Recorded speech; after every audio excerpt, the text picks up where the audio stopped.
I was a nurse for 10 years. The doctor who got me fired just came in as my patient with no insurance. His face went white when he saw me standing over his gurney.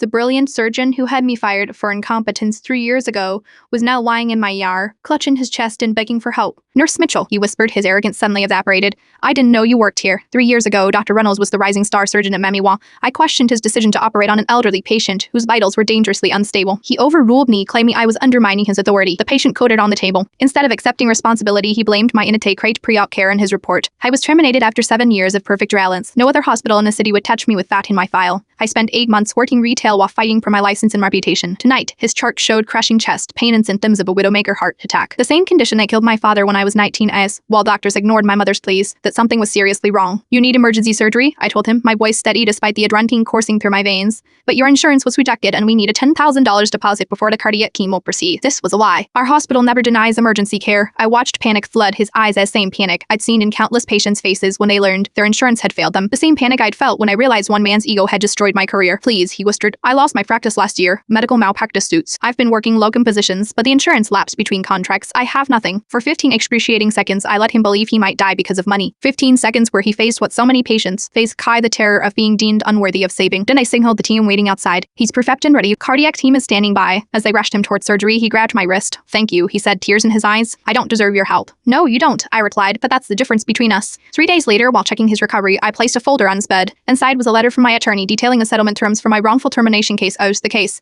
He never knew I'd won 6 months after being fired. "I didn't cash it," I told him. "I kept it as a reminder that sometimes justice takes time." Today, he's being discharged. The hospital administrator just informed me that Dr. Reynolds has requested to make a formal statement to the medical board clearing my record completely. Some people think karma isn't real. I know better. Sometimes you just have to be patient enough to witness it firsthand.